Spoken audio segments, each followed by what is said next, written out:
Welcome to Secret Story. She was 30 and her name was Ashley. Her mother and I had dated back when we were much younger and I was in college. I had wanted to marry Dorothy, but she had designs on someone else. Looking back on things, it was probably best that we didn't get married. Husband number 3 of 5 for Dorothy produced Ashley. I managed to stay in contact with Dorothy through the years, through phone calls every now and then, but what was in the past, remained in the past. Dorothy often told me about Ashley and how much she was adored. Then came the calls about the wild child and I would remind Dorothy that Ashley was probably an exact copy of herself. Dorothy didn't want to hear it and insisted she had been Angel. Albeit one with a rusted halo. Rusted, bent and sold out to the highest bidder. Then came social media.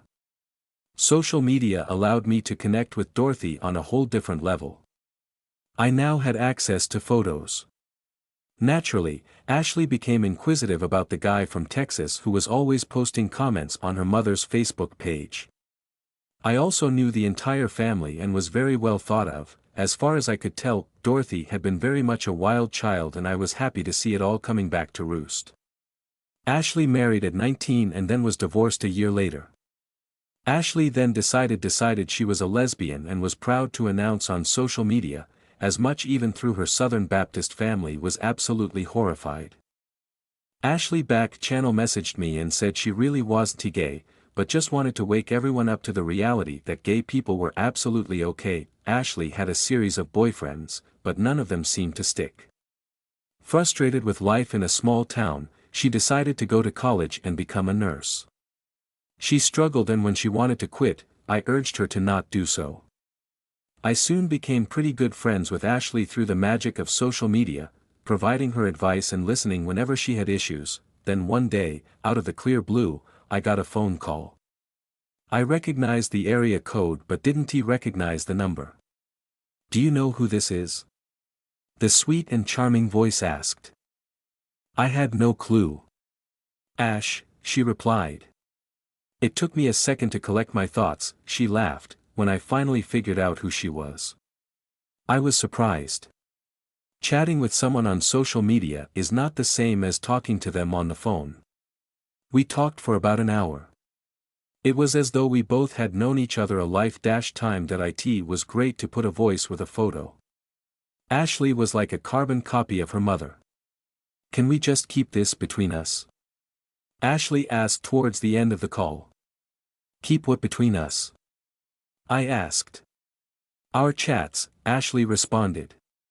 "Mom would not be happy to know I'm chatting with a guy 20 years older than me." "There's nothing wrong with us talking," I replied. "It's not like we're sleeping together. You're in Georgia and I am in Oklahoma." Ashley laughed. "I know," she replied, "but you never know when I might just decide to come check out Oklahoma." "Come on," I playfully teased. "Your suntan lotion and a cowboy hat." Ashley replied. "I hate the tan lines they leave." My text message box dinged and I quickly checked it, thinking it was work-related. It was a photo of Ashley laying out on a beach, and sporting a floppy hat and oversized blue-lensed sunglasses. Ashley giggled. "Don't you dare show that to anyone," she said. "That's just between you and I." "Don't worry," I replied. "You're safe." My phone dinged again, 3 times and each time it was a different beach photo of Ashley. "Have you ever considered modeling?" I asked. "Oh yeah," Ashley replied. "I got paid $2,000 for this photo set." I was impressed. Ashley was very pretty and she knew it. "Now that you know me," Ashley said, "what do you think?" "You're a very lovely young lady," I replied. "You're a good photographer," Ashley replied. "I love your photos on Facebook." "Do you photograph models?" "Not normally," I replied. "I do nature stuff, but if you're looking to be photographed, I can make an exception." Of course, we would have to find a good neutral place to meet up. "How much would you charge?" Ashley asked. "For you, nothing," I replied. Ashley said she couldn't let me do a photo session for free. "I'll pay you," she said. That I told her that I didn't feel right taking money from her. Especially since she was just finishing up nursing school and given the fact that her grandmother and her family were old acquaintances. "Then we'll work something out, somehow," Ashley replied. That I didn't give my conversation with Ashley a whole lot of weight. First of all, she was in Georgia and I was in Oklahoma. Second, I didn't know her outside of social media, and third, the likelihood of us connecting was slim and none. That we agreed to chat again sometime in the future after she had finished school, and we agreed to stay in contact. About 6 months later, Ashley texted me and said she was going to be in Dallas for a job seminar, and she asked how far away from Dallas I lived. 3 hours. I texted back, "Do you want to meet up?" She texted. That I stared at the text for the longest time. I was unsure how to respond. Part of me wanted to meet her and part of me said to be careful. She seemed to be too good to be true. "Sure," I texted back. She provided me the name of the hotel and dates for her stay. I told her I would drive in and suggested we meet up at the bar in the hotel. "Cool," she replied by text, followed by 3 attached red hearts. That it was a short drive to Dallas. I was a bit apprehensive about meeting up with Ashley. Talking to someone on the phone was a whole lot different than meeting them in person. That I parked at the hotel and found my way to the hotel bar. It was about 5 in the afternoon and it was a hot summer day. There was no one in the bar, except the bartender, who was surprised to see a patron in the bar at 5 p.m. He offered me a drink. I settled on a Coke over ice. That I noticed Ashley the moment she stepped into the doorway of the bar. There was no missing her glamorous look, her bright smile and long brown hair.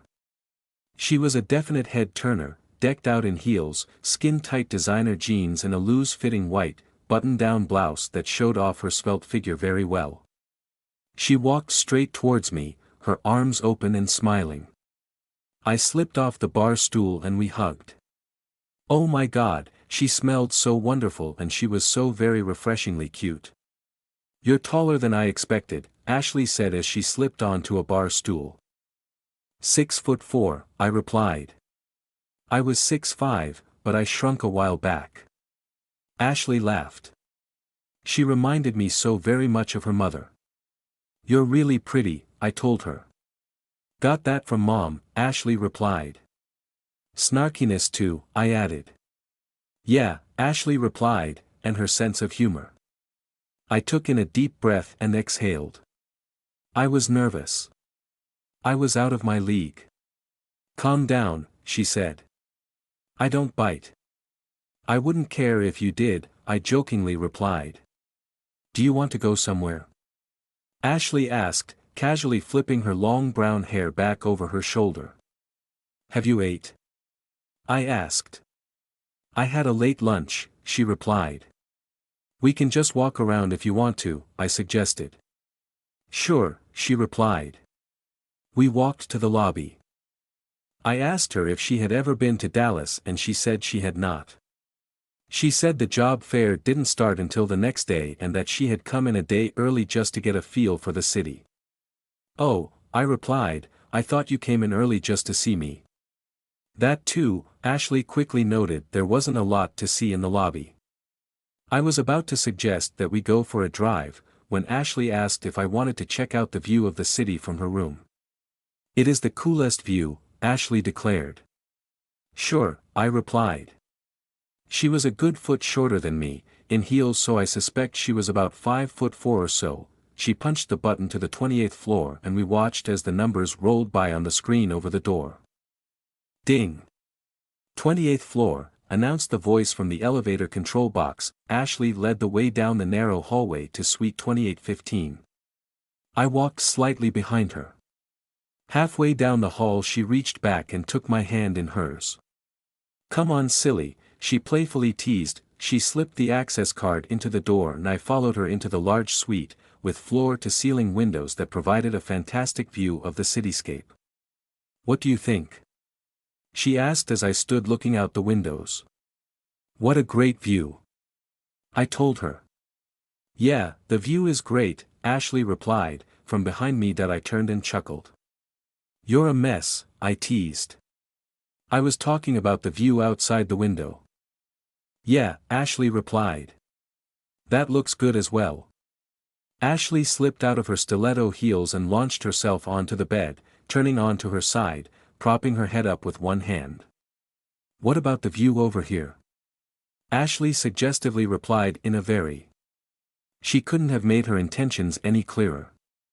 Are you trying to seduce me? I asked. Maybe, Ashley replied. Do you want to be seduced? I chuckled as I stepped away from the window and over to the side of the king-sized bed. Sure, I replied. Ashley rolled onto her back and pulled on her satin-like blouse. She sat up, stripping out of the blouse and tossing it to the side. Held it in place with one hand and looked at me. Are you going to just stand there in awe? She inquired, or help me? Do you want it? She asked. Can you handle it? I asked in return. Oh yeah. Ashley replied. Ashley my her hands and studied it. What a lovely. Ashley declared. Now it was my turn to exclaim, oh my God, I couldn't believe how very intense things had gotten. Give it to me. Ashley pleaded, oh my God, I love it. Ashley declared that I slipped onto the bed beside her, looking up at the ceiling. I was happy and Ashley's apparent satisfaction made me feel good. We lay on the bed motionless for the longest time. Once again, she was not going to be denied the pleasure she so desperately desired. I closed my eyes. I managed a small spurt. And while it was, to me, anticlimactic, Ashley seemed happy with my efforts and the end result that I explained to Ashley that as much as I wanted to stay and spend the night, I'd end up divorced if I did. She said she understood and thanked me for making her trip to Dallas more enjoyable. That I excused myself from her hotel room as she lay curled up on the bed in the bedsheets. As I made my way to the lobby, my phone dinged with a text message, thank you. Accompanied with a selfie photo of a very happy Ashley, her hair a mess and a mischievous smile.